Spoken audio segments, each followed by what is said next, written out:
Hi everyone! This will be a quick one because as you can see from the title, this is my Money Diaries check-in for May and planning for June's budget, but it's already halfway through June and this video is only just uploaded. If you missed my post on my community tab, I'll just update you quickly. I got COVID at the very end of May and I was sick for an entire week. I wasn't one of the lucky ones who are asymptomatic or have very mild symptoms. I actually had a pretty bad experience. High fever, intense muscle pain, pounding headache, and before I got tested positive at the polyclinic, I actually thought I had dengue, but no, it was just COVID, which was why I had to miss my upload for May. But yeah, even though it's super late, I don't want to miss this video because I don't want to combine May and June. I think for June, I want to give like a more in-depth mid-year check-in on my low-buy year. Okay, I'll just get started. For my May sinking fund expenses, I have my 3 recurring transactions: Netflix, iCloud, and Patreon. For new expenses, I have 4 things on this list. Firstly, I bought a tube of Aquaphor Healing Ointment, which I use as a lip balm. Previously, I was just using a regular tub of Vaseline, but it got to the point where the product was so close to the bottom of the tub, since I've used most of it up, then it became quite inconvenient to dip my finger so deep inside the tub. There's still quite a bit of product left, but I just wanted to make my life easier since I use it every night, and I got myself a tube version instead so that I can squeeze the product out instead of dipping my finger. Not sure what I'm going to do with the rest of the Vaseline, but I think it was $6 well spent because the tube of Aquaphor is way more convenient and it feels more hygienic also. Next, I bought a ticket to the online summit organized by the Financial Diet. TFD is a personal finance content channel on YouTube geared towards a primarily female audience. I really enjoy their videos, and so when I saw that they were holding an e-summit, I just decided to attend and see what they talk about.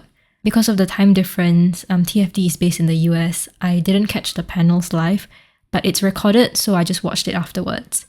I haven't watched all the panels yet, but the few that I did watch were really insightful. The panels explore the idea of financial independence, not just from the lens of money, but also time. I'm glad I got to support them, and I hope I'll get around to watching the rest of the panels eventually. Next is a moisturizer, quite straightforward, nothing much to say. Usually if I'm replacing an item that is truly gone, like I have completely run out of the item and anything else that can possibly replace it, I won't use my sinking fund to buy the replacement. I'll just use my normal spending money.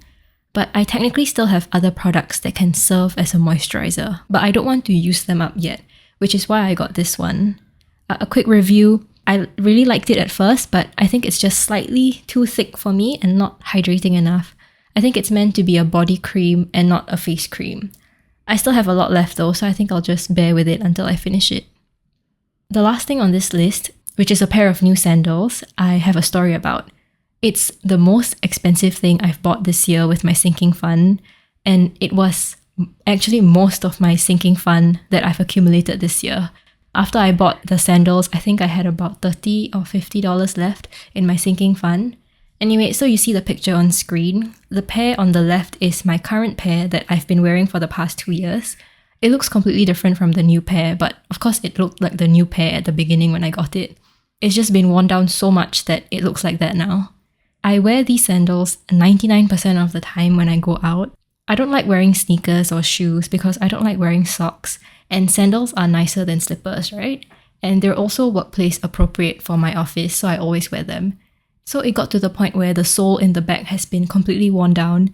So I thought, okay, I'll replace it. It's about time, even though it's expensive, since I wear it most of the time when I'm going out.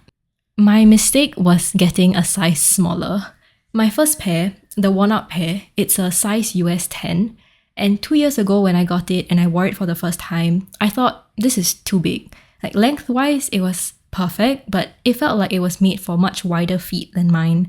I have long but quite narrow feet, but I've never had any issues with it. Like I could walk in it fine, it didn't slip off or anything, but I just always thought it was too big and that next time if I buy it, I should size down. So 2 years later, last month, I decided to get a size 9, the same color and everything, and it didn't fit. Like I wore it for a full day, got blisters. It definitely fit better width-wise, but it was just too short. Like my toes were sticking out of the top and it hurt to walk in it.